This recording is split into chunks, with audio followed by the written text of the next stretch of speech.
When I come to do my 1 to 24 predictions around late July, I think Chesterfield are a club that are going to tick most of the boxes that I'll be looking for in terms of prospective promotion candidates because they've got momentum behind them. They're a club that finished in the top 7 last season. They've got a manager with really high pedigree, championship pedigree, you might say, in Paul Cook, when you think of the work that he did at Wigan Athletic, and somebody who could motivate players to run through brick walls for him, and also a squad that's probably got plenty of proven quality at this level and beyond in the likes of Will Grigg, Tom Naylor, of course, and Armando Dobra, who himself doesn't have that same pedigree, but has also really shown his quality in League Two last season. At the same time, there's also challenges for Chesterfield to overcome this summer, I think, especially in terms of the growth potential of the squad. I don't see too many players in that squad that I would say would be miles better than they were last season. And therefore, I do think they need to pivot their recruitment strategy slightly to bring in some younger players who have got that potential to grow and improve, because I do think that it's a component that they're maybe missing at the moment. But I think on the whole, I'm really excited about the journey Chesterfield are on. They have owners, thankfully, now who seem to have a fantastic, very much in tune with the fan base. So lots of reasons for optimism, but are they ready to make that next step and challenge for promotion from League Two again next season? That's what we're here to discuss on this Summer Deep Dive.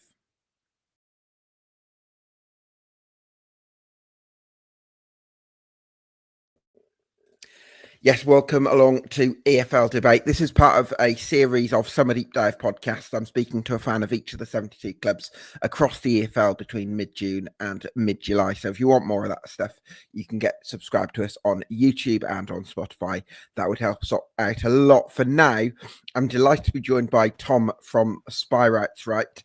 Tom, great to have you on. How do you feel about the trajectory that Chesterfield are on at the moment? Very positive, it has to be said. I think before a ball was kicked last season, we said that we'd been happy with top half, top 10 finish. So to get the playoffs really felt like a sort of an affirmation that what we're doing is right and that we're heading in the right direction and that we can compete in League Two with this team. As you said, we're going to have our challenges this summer in terms of recruitment because I think you've hit the nail on the head with the sort of youth aspect that we probably need to get some younger, hungry players in, but the club has got on record and Paul has got on record to say that's exactly the kind of player that he wants, and they're the kinds of players that he has a tendency to find and nurture. So I'm excited, to be honest with you. Yeah, absolutely.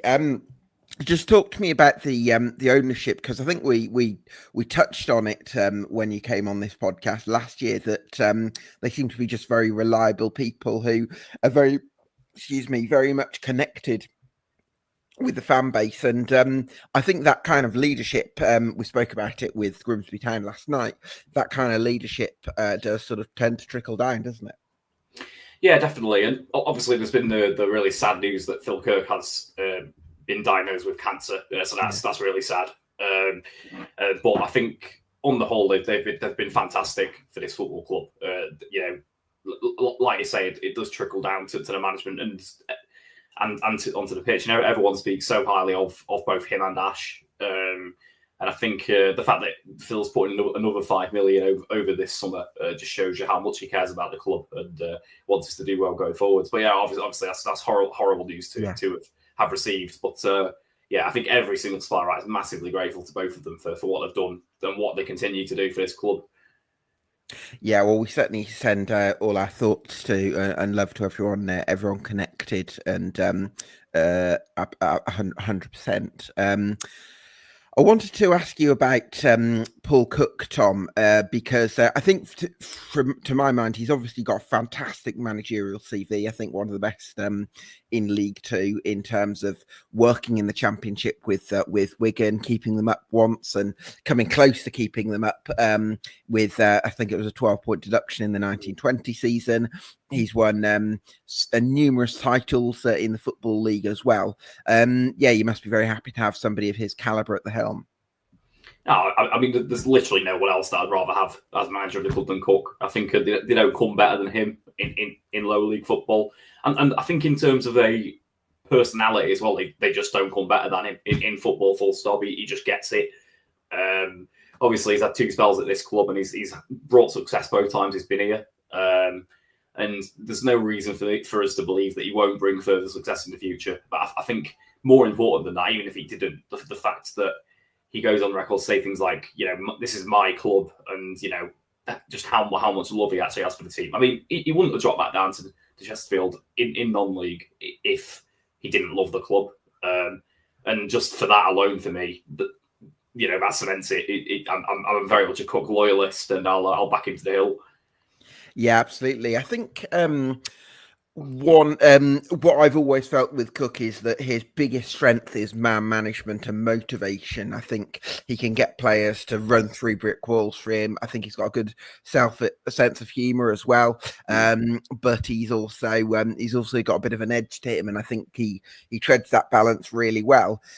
But also, what I'm curious about, Tom, is that whereas in previous jobs he's had Liam Richardson alongside him, who the impression I'd got is that Richardson had been a bit more of a technical coach, if you like, and a bit more of the day-to-day, the training ground stuff in terms of the tactical sort of insight, and Cook. I'm sure that he does have that tactical and technical side to him, but leaning a bit more on the motivational aspect. So I guess as Cook leaned on his assistants and first team coach at Chesterfield, or would you say he's very much the main man when it comes to all the tactical and technical stuff? That's a good question, to be fair. And the first thing that struck me when he came back, and probably over the last year or so, is how many coaches he's brought to the club since coming. So I think we've had the likes of Danny Webb, who was already here under the previous management as assistant manager. And I think he does a great job, especially in terms of the set pieces and stuff. I think they're sort of his child. Obviously, he's got Gary Roberts, who previously played under Cook for Chesterfield. Really loved character around town, and also a very good player who I'm sure has got a lot, sort of in terms of technical ability on the training pitch to offer to the players. And obviously, he was a lovely footballer in his day as well, wasn't he, Gary Roberts? Fantastic player, yeah.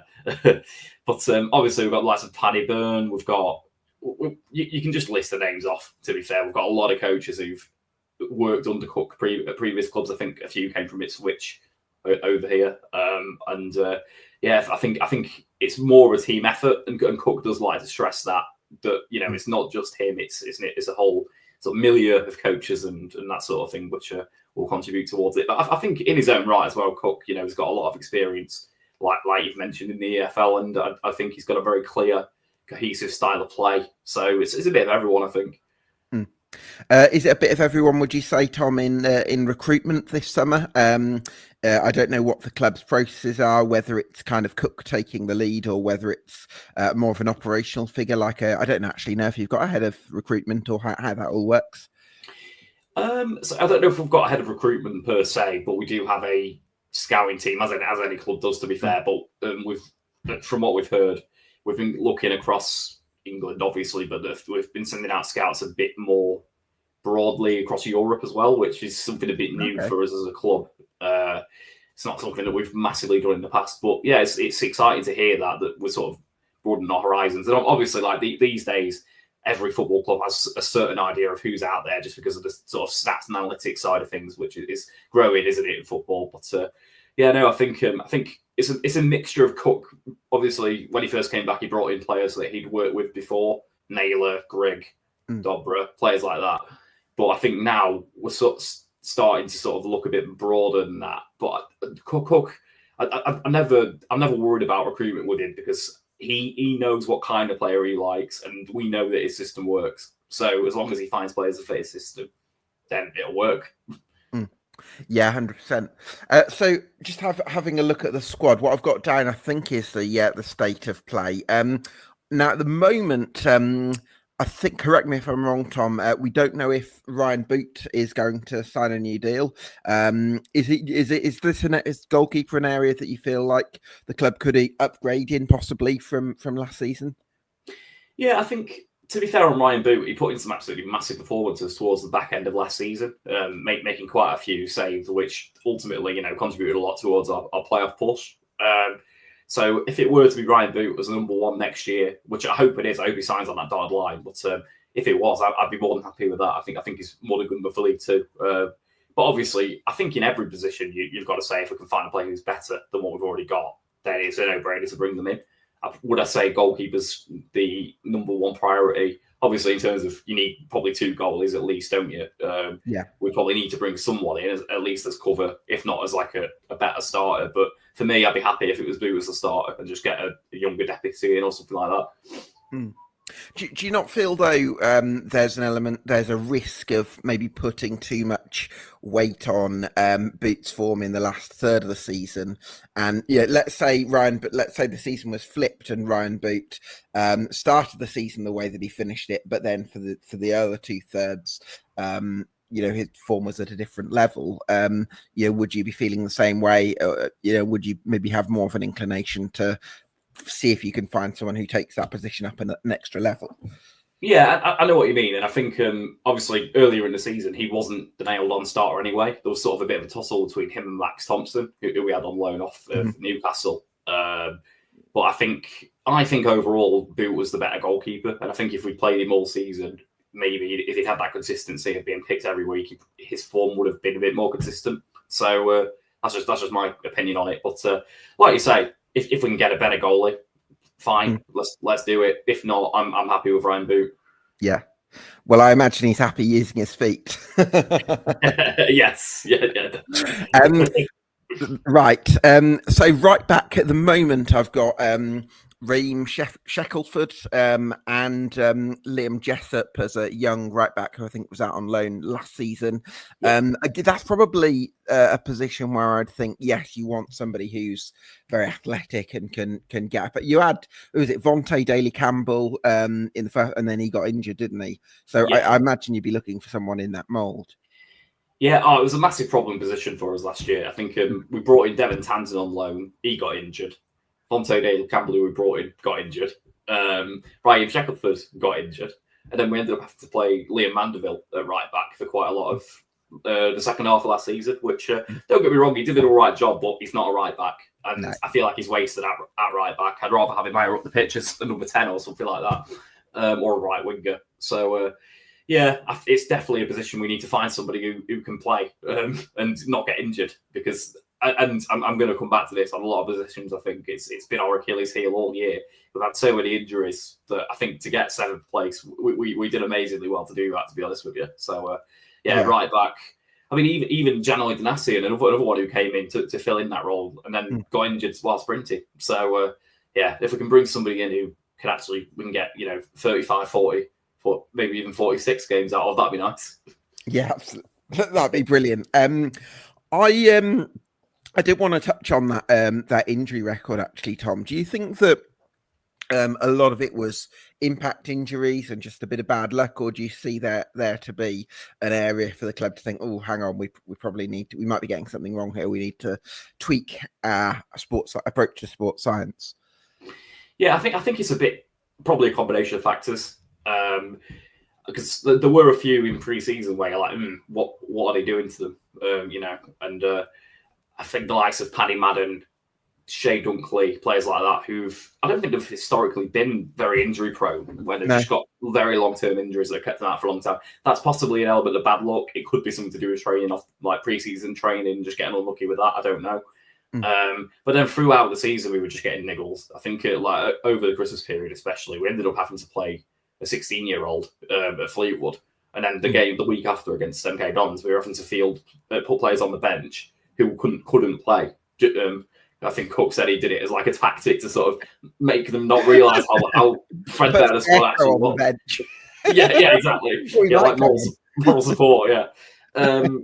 But yeah, so it's hard to say, isn't it, with injury crises, because they do happen, and I don't think there's one inherent cause to it. But the club have said they're investigating whether or not it's something to do with the training, whether it's the surface of the training pitch, a variety of different factors. So, yeah, I'm sure they'll get to the bottom of it, and fingers crossed it's not as bad next year, because honestly, just every single game, it felt like someone was going off the pitch on a stretcher or like limping off. It got boring.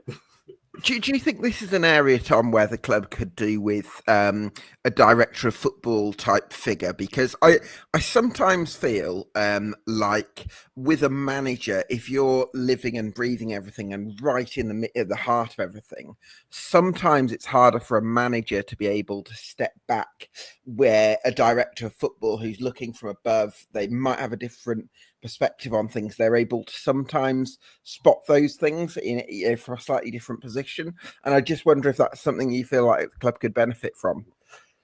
It's a really good question. I feel like it's not a model we've really dealt with before, and I'm not sure whether or not a manager such as Paul Cook would want that authority above him, because Sure. he's the kind of manager who likes to have a lot of autonomy. And don't get me wrong, I think he's sort of earned the right to have that autonomy, if that makes sense. Yeah. The results on the pitch speak for themselves. But I get where you're coming from, that sort of like objective view to like look at things from an outside perspective. It could be useful in some aspects. I personally don't see it happening at Chesterfield, at least not while Cook's here. But I think there could be some benefit to it in that regard, definitely. Yeah. Okay. So we definitely think right back's definitely an area too. Do you think Raheem Shackelford could get offers from the National League, and Jessup could be the backup right back, or do you think Jessup's going to be loaned out maybe to the National League? I personally, we'll start with Shackelford. I think he probably will get some offers from the National League. I think he's a very good player at that level. I think he's an all right player at League Two level, but at 29, 30, as you've alluded to at the start, he's not going to get any better from here, probably. And I think just in terms of like injuries and that, it's probably one where if the right deal comes in, I would let him go. Which I know saying that we don't have very many right backs might be a risky thing to let a player go, but you've just got to trust the process and hope that there's enough good players out there in the market to bring in, I guess. But yeah, in terms of Liam Jessup, and don't get me wrong, I think he's a good young lad, and I think he'll have a good career. But I'm not sure he's quite at the level yet where he can be back up or starting for us. So yeah, I'd be sending him out to National League or National League North, in my opinion. Yeah, hopefully it can bubble away for another year and then come back into the equation. Yeah. So centre halves at the moment, got on the list. Jamie Grimes, been quite reliable. We've talked about injuries. I think he's one that has been able to stay fit for long periods. Yes. Jay Dunkley as well, who I would say is your best centre half. And Ash Palmer and Tyrone Williams are sort of contract outs, a bit like Ryan Boot. We don't quite know what's going to happen with them. So we'll start with Palmer and Williams. What do you think either of them are going to sign new deals, or would you see them being offloaded? So I think with Williams, it's hard to know because obviously he had that horror injury against Swindon last year, where essentially it was in doubt whether or not it was even going to be walking, never mind playing football. And I feel like he's bounced back a lot from that to the point where now he's walking and he's fine in that regard. But I'm not sure he's going to be ready to play football for a long time. And he said himself he wants to get back to playing one day. But I think in terms of why we've offered him the deal, I think it's more we're going to help him continue with his recovery from that injury, if that makes sense. I'd be very surprised if he actually gets on the pitch for us anytime soon. Right. Ash Palmer is an interesting one because he came back in second half of the season and he was playing brilliantly, to be fair. Winning every header, putting some great tackles, and I wouldn't say I've been his critic in the past, but I thought in terms of ball playing, he probably had lacked a little bit. But him and McFadzean actually formed quite a good partnership between them towards the back end of the season, where McFadzean was probably the one pinging the nice switch balls out to the full backs or whatever, and Palmer was more doing the simple stuff. So in terms of whether or not it'll stay, I don't know, but I think it's a good option. Well, maybe on the signs of that, it's possible that you would maybe be looking to offload Tyrone Williams and sort of part company, shake hands with him and move on. But maybe Ash Palmer could be useful in terms of possibly a backup option at centre half and sort of be that reliable guy who can come in and do a job if needed. Yeah, I'd say so. Yeah. And I think we offered a deal to McFadzean as well, haven't we? Which Okay. Yeah, I really hope he signs it because obviously, I mean, his credentials speak for themselves, don't they? He's played at a much higher level than this, and I think at the age he's at, it's a good opportunity for him, and I think it's also a good opportunity for us to have that sort of experienced head at the back who he just doesn't get phased. He's good with the ball at his feet. He's a very experienced defender. Either side's up. I think Che Dunk. That would be interesting though, because I think Che Dunkley and Carl McFadzean, perhaps that would be the dream first choice centre half pairing next season. If you could get 40+ league starts out of those two, then you're probably 100%. onto a winner. Yeah, no, definitely. Dunkley was a really frustrating one because obviously we brought him in essentially to be our new captain and then be our sort of marquee side of the centre back, and he barely played for us all season. So we did feel a bit shafted on that one, but I like him. Again, another composed player, and that's what you need at the back, especially in a system like Paul Cook's. You need players who are all right with the ball at the feet. They're not going to sort of panic if they get pressed. So yeah, that, like you say, that'd be a fantastic pair in a centre half at this level. Yeah, for sure. I think Grimes. Then, how do you feel? How would you sort of assess his first season up in League Two? I think he's been hot and cold, I would say. He's a player who's always divided opinion among Chesterfield fans, and I'm of the positive camp with him, where I think he's an absolute consummate professional. Obviously, he's our captain for a reason. He sets the example sort of on and off the pitch. I think he's he's a solid enough defender. He's got a mistake in him, but what low league defender doesn't have a mistake in them? I guess it would be my sort of counter argument to that. I think in terms of the kind of character you want around the club, he is the absolute consummate professional. So I'm happy he's had another contract. I don't think he'll be starting every week next year, but he's I think he's one who, a bit like with Palmer, he can step in when needed and do a good job, and the dressing room will be a good influence as well.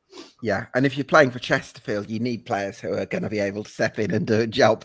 Yes, yeah, apparently so. Yeah, with the amount of injuries.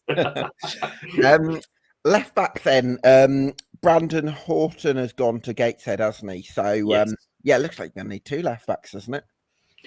Possibly. I mean, obviously we've got Lewis Gordon, who is a good player. Is he under contract? Say again. Oh, sorry. Do you know what? I think I looked at the retained list, the club release. I don't know if I could see. Yeah, anyway. So you've got Lewis Gordon under contract. Yes, we've got Lewis Gordon, but obviously we'll want another option. And I think the option's already been in and out of the door of the club in Jack Sparks, who we had on loan from Peterborough. He's sort of a more attacking option than Gordon, perhaps. Gordon's just a more steady presence at left back, but Sparks is one who can sort of bomb up and down the wing, and he's got absolutely one with a left peg for those sort of deep crosses into the box. So if we could get Sparks and Gordon as our two options for next year, I'd be really happy. Yeah, I think also with Paul Cook's sides, they've typically, with a 4-2-3-1, typically had a very solid central midfield pairing, and then given a lot of freedom to the fullbacks. So with Jack Sparks, yes, he isn't great defensively, but he is that good going forward, where, like you say, he's got a wonderful left foot and can really, bring us back to the team. The quality of deliveries, I think it more than makes up for that, especially if you've got a nailer in midfield covering all bases. So I could see that. So do you think you would be able to retain Jack Sparks? I don't know. I think, correct me if I'm wrong, is he out of contract at Peterborough, or would we have to pay a fee for him? Oh, I'm not entirely sure. I'd have to look that one up, Tom. Yeah, I'm not sure. So I think if he's out of contract, we should absolutely be offering him a deal. If he's sort of got another year or so, it might be worth lowballing Peterborough with like a couple of, 20, 30 grand, 50 grand offer maybe. See if we can accept, because I think he's out of favour there. So it kind of makes sense for all parties for me that, they've got a player that we want. What I do know is they've got a lad called Harley Mills who had a brilliant end to last season with Peterborough, and he's only 19. So he's like a big high potential asset for them. And I would imagine that they'd probably want to prioritise that. And Jack Sparks will feel like, if I'm going to be first choice at Chesterfield or second choice at Peterborough, I'd probably take being first choice at Chesterfield. So absolutely. And like you said, fullbacks do play like a pivotal role in our system, bombing forward to get crosses in. So I think it makes sense for everyone, to be honest. Yeah, well, hopefully he takes that option.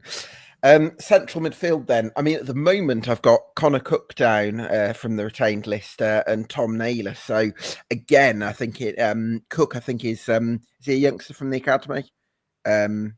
He's Cook's kid. Right, okay. Yeah, And then Naylor's obviously your experienced defensive midfielder who can fill in at centre half as well. But yeah, definitely going to need more in midfield, aren't you? 100%. We've offered a contract to John Fleck as well, I believe. Okay. Again, whether or not he accepts it, that's still up in the air. But he was class back end last season. I mean, it's John Fleck. You know, if he's fit, he's going to be too good for League Two, isn't he? So, yeah, it was a bit of a game changer when we got him out on the pitch and we were getting 70, 80 minutes out of him every week. So, yeah, if we can get him and Naylor, fantastic. Bit old of a pairing, though, isn't it? So, yeah. Well, I was just going to say, Tom, like the one downside I would say plus side of having Naylor and Fleck as your midfield pairing is you've got the solidity of Naylor and that sort of bite, and Fleck, who's a wonderful technician. So those are the two positives. But in terms of mobility and dynamism, it's not a pairing that necessarily screams that. So I'm wondering, I think Chesterfield need to be looking at a dynamic, athletic, box-to-box midfielder, possibly someone in the mould of Tim Akinola, who I think Spireites liked in the National League, but he didn't really get much of a look in League Two. No, it was an interesting one with Akinola. He kind of came back to the club and then just never played for us, and no one could figure out why. Yeah, I guess it happens like that sometimes with players, doesn't it? But no, I agree completely. We needed probably at least one or two younger options in midfield. For me, Jensen Metcalf, who was on loan last season from Everton, he was a really, really good, exactly what you just described, dynamic, young, box-to-box midfielder, good technically as well. I think obviously we've let go Darren Oldacre, who was that sort of mould of player, but possibly a bit too inconsistent for us in League Two, I would say. I mean, don't get me wrong, I liked DJ, and he put in some great performances for us, especially in the National League days. But I think we just decided we probably need a bit of an upgrade there. So, but yeah, if we could get Metcalf back on another year loan, I'd be happy. I think obviously with Ollie Banks leaving a little bit higher up the pitch as well, we definitely need, I would say, 2 or 3 options in centre mid at least. Is there a chance Everton are willing to let Jensen Metcalf go permanently, or is he so young that he's still a big asset for them that they'll be like wanting to sell on higher up? Yeah, I mean, I guess you never know, do you? With players of that ilk, like do they think he'll develop eventually to be a player that's worthy of playing for Everton or not? I can't answer that question, but I think he'd be a great player for us now, and I think he's a player with a lot of upside. So if we can get him permanently, then I'll be over the moon with it, to be honest. Well, hopefully you can either retain him or find somebody of a similar profile, because that midfield certainly needs a bit of strengthening, and getting Fleck on another deal I think would be great. So the right wing then, I mean, I guess Liam Mandeville would like a bit of continuity in terms of playing on the right wing, but you also had Dylan Mark. I suppose he's played in both senses. In the first half of the season, he was behind Dylan Markande, and in the second half of the season, he's had to fill in at right back because he's not had one. So it's been a bit of a tough season, I guess, for Liam Mandeville. Yeah, I think his first goal of the season was at Salford away, which was well into the second half of the season. So, like you say, in terms of goal output and that sort of thing, but I think that's not really his fault. Like, he's not had any continuity at all in terms of what positions he's been played in, what roles he's been asked to do. And we all love Liam Mandeville. He's he's a great character first and foremost, but he's also just a grafter. He never stops running. And what I crucially like about him is he's a very good decision maker on the ball. He very, very rarely loses it, and I think you need players like that in a Paul Cook system. But for me, he's not a right midfielder either. I think he's a number 10. Yeah, he's that kind of player. He's not better than Dobra, is he?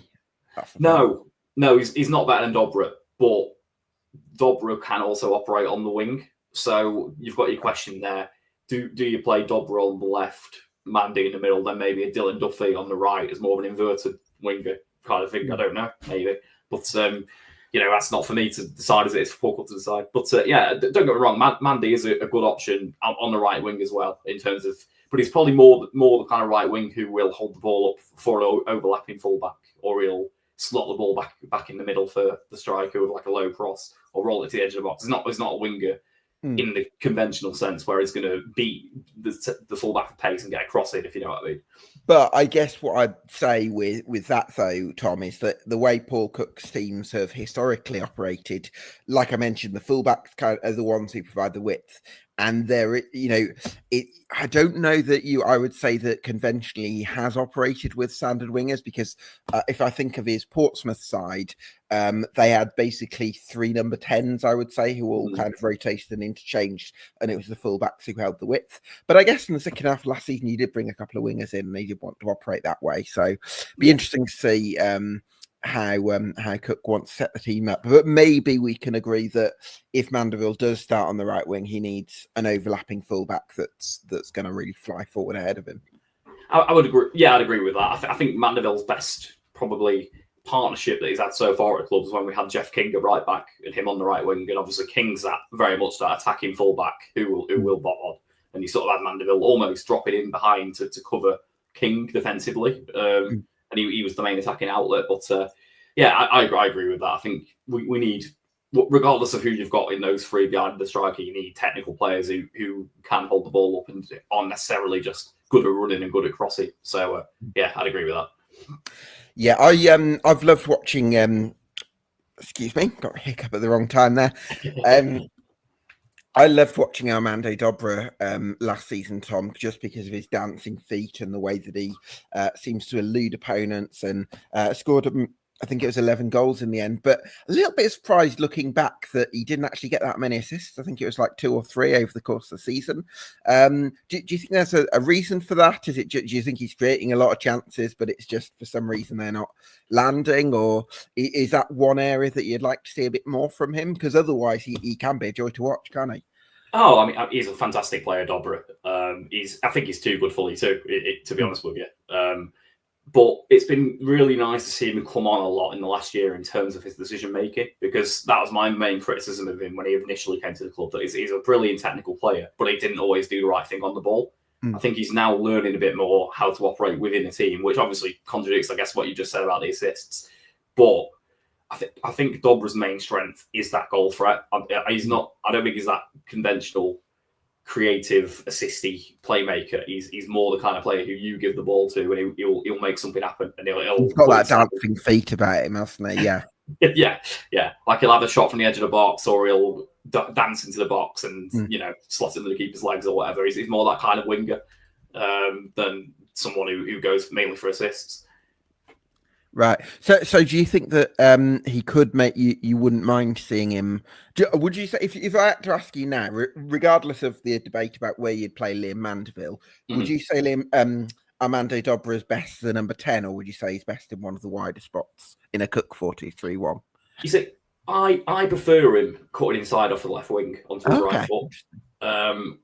He's played in the number 10 and done a good job there as well. But for me, I like players like Mandeville in the number 10, who are first and foremost good decision makers and keep things ticking over, move the ball side to side, play those little through balls. And don't get me wrong, it's not like Dobra can't do that. I just don't think it's his main strength.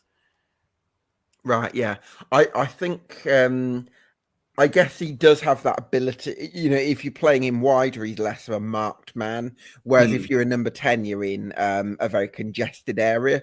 So it's harder for him to get into those really advanced areas where he can really do that damage. Whereas if he's coming in sort of slightly uncharted, then I guess he might have more opportunities, perhaps.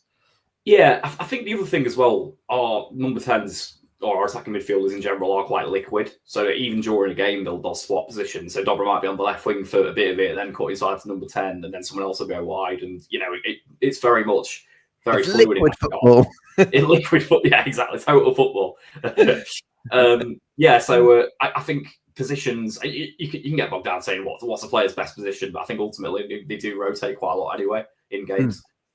Yeah, absolutely. And I think that's how you want it, really. You don't want too much sort of static movement. Would you say Dylan Duffy's more of a conventional winger then, Tom? Good question. Yes and no. I think he probably more fits that mould that Mandeville does, because I think he's quicker, first and foremost, than Mandeville. So I think he can beat a man and get across it.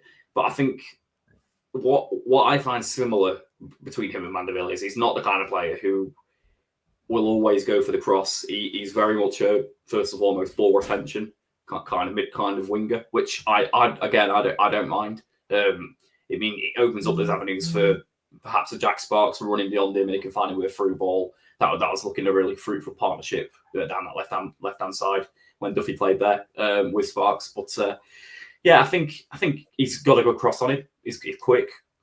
He's still probably a bit raw at his age, but I think he's got a bit of a goal threat to him as well. So he's got a little bit of everything you want from a winger. But first and foremost, he's just a good decision maker, and you need that in this team. Would you have him in your best 11 to start next season with, or would you be? Is that an area where you'd be looking to maybe sign someone else, or move Dobra to the left? I guess. Yeah.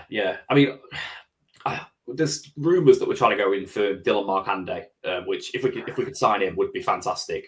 I think it's probably a long shot because I think he's more than good enough for League One. But if we do get him, then that attacking midfield with Dobra, Duffy, Mandeville, Markande is looking very, very tasty all of a sudden, isn't it? But so I think ask me that question after the summer is my answer. Yeah, I think Dylan Markande is just one of one of those players where if you signed him, he could be the difference between playoffs and automatic, or he could be 8th and 7th. I think he can be a real difference maker. I think. Absolutely, 100%. He's just too good for League Two, isn't he? So if we did land him, we'd be making him play below his station. Let's put it that way. For sure. So in terms of the striker options, the one, let's do pros and cons, because on the one hand, bags of individual quality in Will Grigg and Paddy Madden, some names that would be the envy of most of League Two with the pedigree that they've both got. On the other hand, both in the twilight years of their careers. So you obviously brought in Bim Peppel on loan, I think, for the second half of last season. Do you think you'll be looking for a younger profile of striker just to give Paul Cook a different option? Yeah, 100%. To be honest with you, I would try and get Bim Peppel. I think to be fair, there was an article the other day in the Derbyshire Times saying that we're one of many clubs who are after him.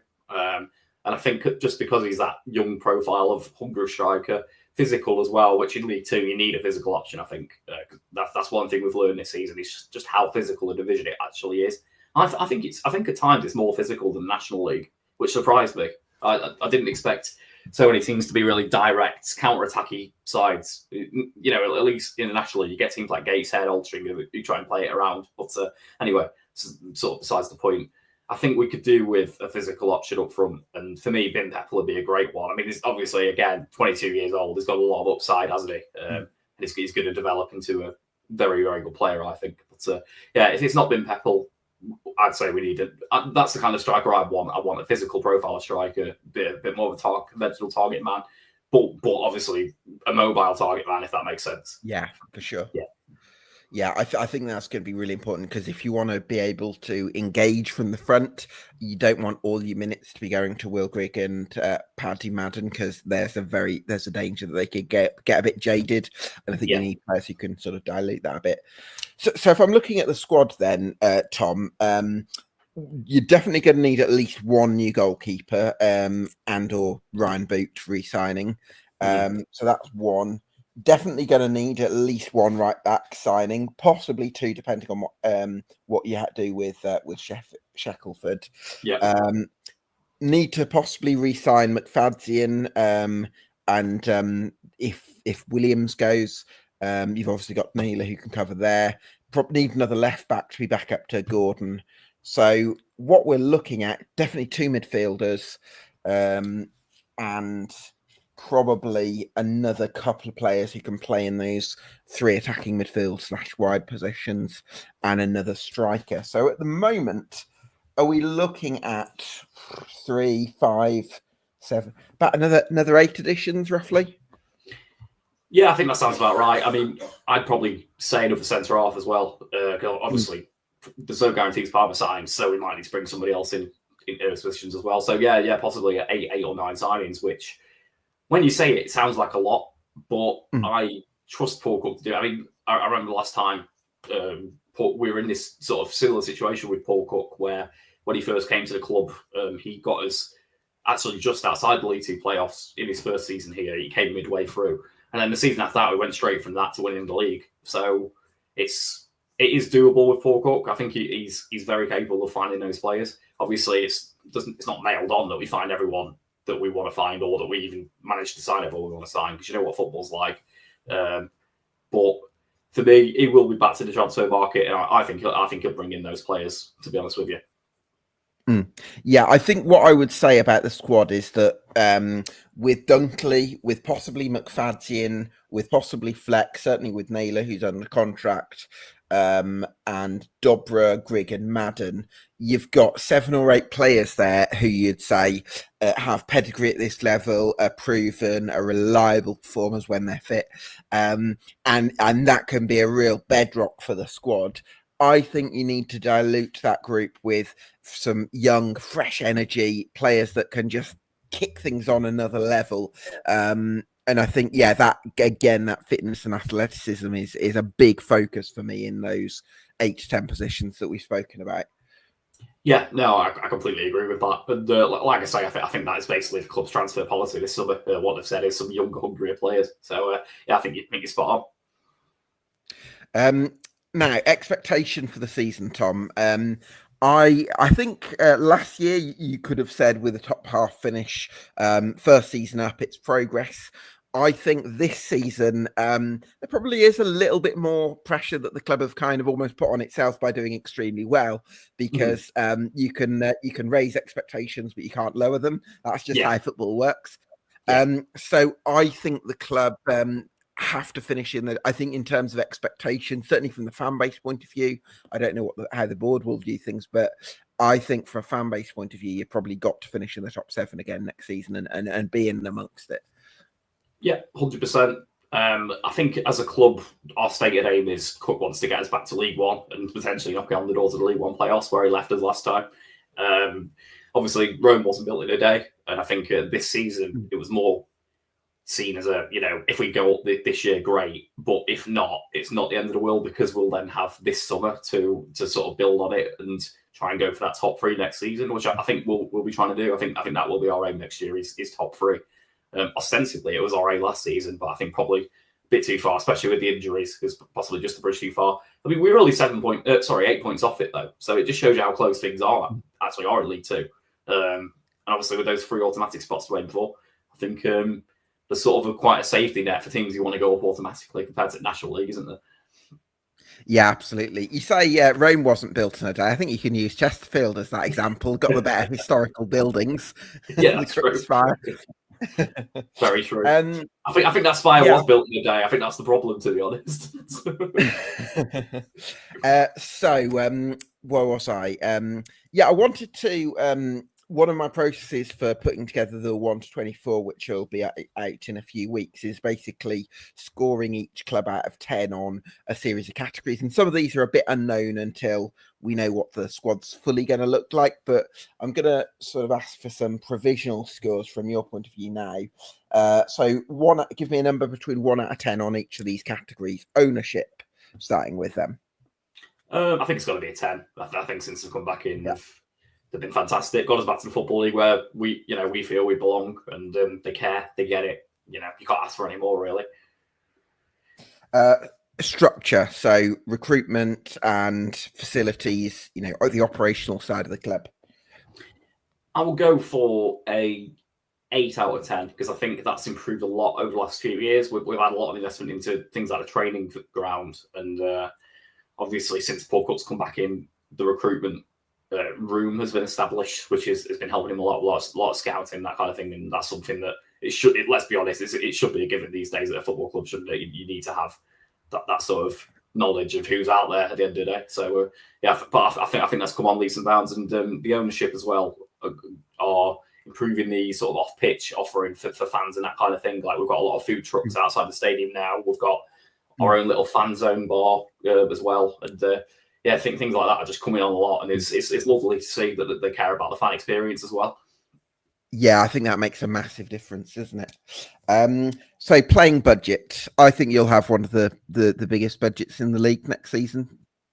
I agree. I think probably 9, because I don't see many teams who probably will be better placed doing the invest than we are. Management. 10. 10, yeah. Yeah. Goalkeeper is a bit of an unknown because we don't know what. Let's say hypothetically Ryan Boot resigns and you sign a backup to him. What would you go for the goalkeeping department? I'd probably say steady 7 out of 10. I think Boot's more than good enough for this level. Yeah, there's probably a bit of room for improvement there if you could get a better player, sort of thing. Defense.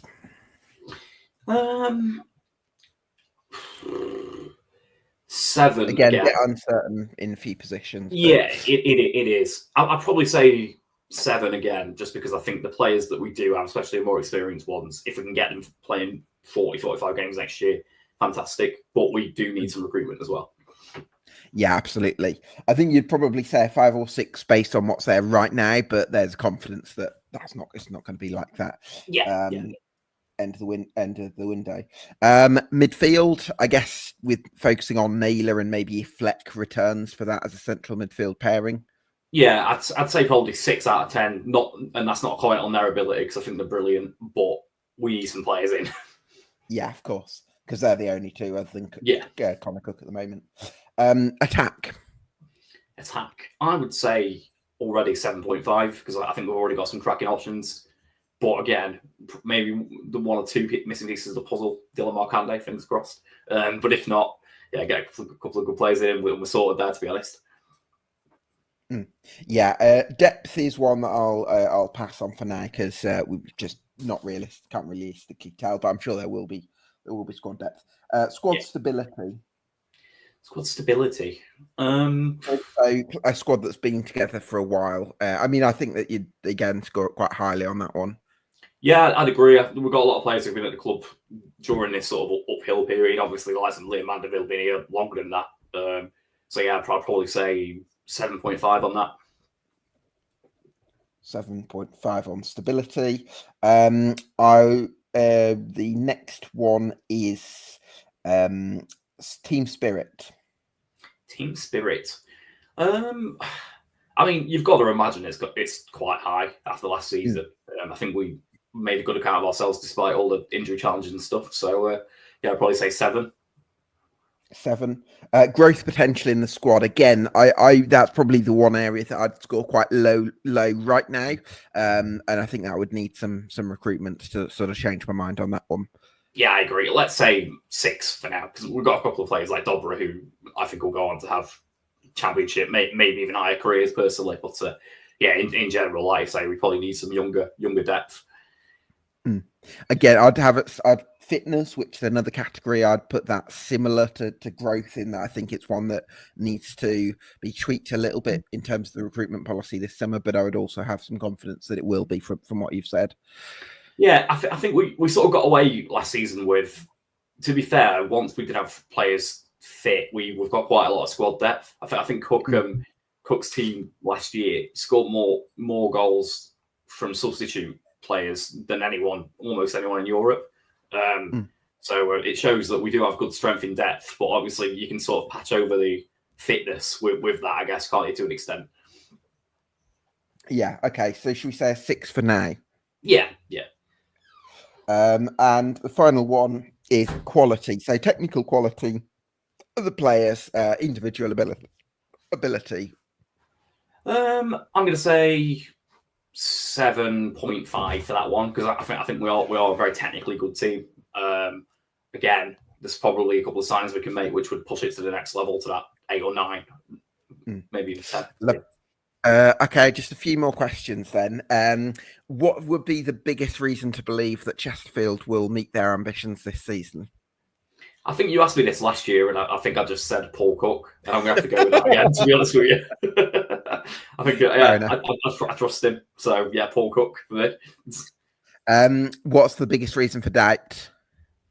The fact that we need to make so many signings, probably, because obviously we can't predict who we're going to. Well, you can predict who we're going to bring in. Doesn't mean we'll be right, but yeah, the best laid plans of mice and men can go wrong, can't they? So if we're getting everyone we want, fantastic. If not, you then look: is the squad covered? Do we have 2 players in every position? So yeah, I guess that's the only doubt in my mind at the minute. And then on balance, how confident are you feeling right now? Very early days, because I know it's too early to give a prediction or anything, but just your level of confidence that your ambitions for next season are going to be realised.